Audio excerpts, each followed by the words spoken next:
আসসালামু আলাইকুম রহমতুল্লাহ। ভালো আছেন আশা করছি সবাই। এই চলে এলাম সামান্য একটা ভিডিও নিয়ে। আসলে ভিডিও করার মতো সেরকম কেউই না আমি, তবে কিছু বিষয়ে শেয়ার করা দরকার বলে মনে হলো, যদি কারো উপকার হয় সেজন্য। তো আমি মূলত একটা ব্যবসায়িক সিস্টেমে ড্রাগন গাছগুলো বড় করি।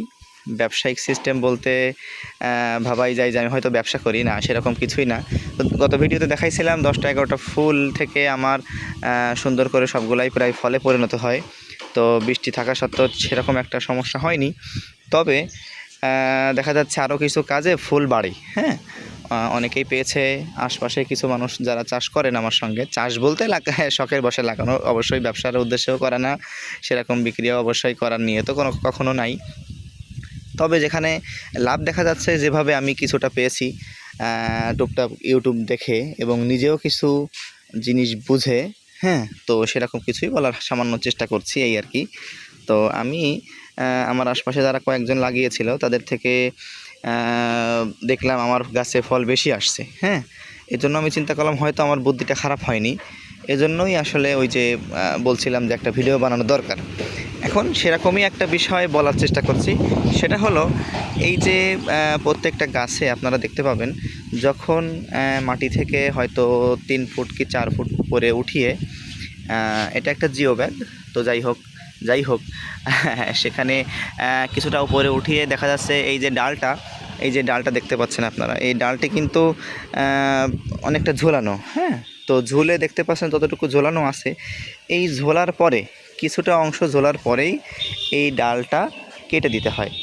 হ্যাঁ, এই ডালটা যখন আপনি কেটে দিবেন, এই সামনে থেকে যখন ডালটা আসবে, এর থেকে বেশি ঝোলানোর প্রয়োজন নেই। আমার তো ফিতা দিয়ে মাপা হয়নি, আপনারা দেখলে বুঝবেন যে যেখানে আছে। হ্যাঁ, গাছটা যতটুকু উঁচু আছে, হয়তো 4 ফুট আছে, তো 4 ফুট 4.5 ফুট 4 ফুট আছে।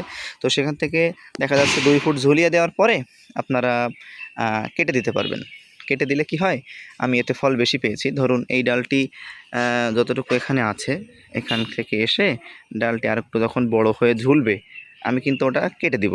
হ্যাঁ, আমি ওটা যখন কেটে দিব তখন কি হবে, এই যে জায়গাটা কেটে দেওয়া হলো, এই জায়গাটা কেটে দেওয়ার ফলে সে আর বাড়ার দিকে ঝুঁকবে না, ফল দেওয়ার জন্য প্রস্তুতি হবে। সেরকম মোটামুটি লক্ষ্য করা গিয়েছে যে কিছুটা নামার পরে সেখানে ফল বেশি পাওয়া যায়। অনেকেই আছেন যারা একের পর এক দেখা যাচ্ছে গাছ হচ্ছে, বেড়েই যাচ্ছে, শাখা প্রশাখার কোনো সুনির্দিষ্ট নিয়মতান্ত্রিক নাই, অগ্রগতি নাই, অথবা বেড়েই যাচ্ছে।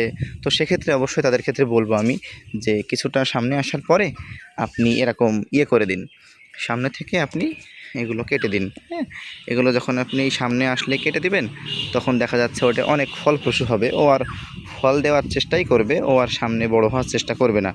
এটা আমি লিস্ট আমার এই 2 বছরের অভিজ্ঞতায় পেয়েছি।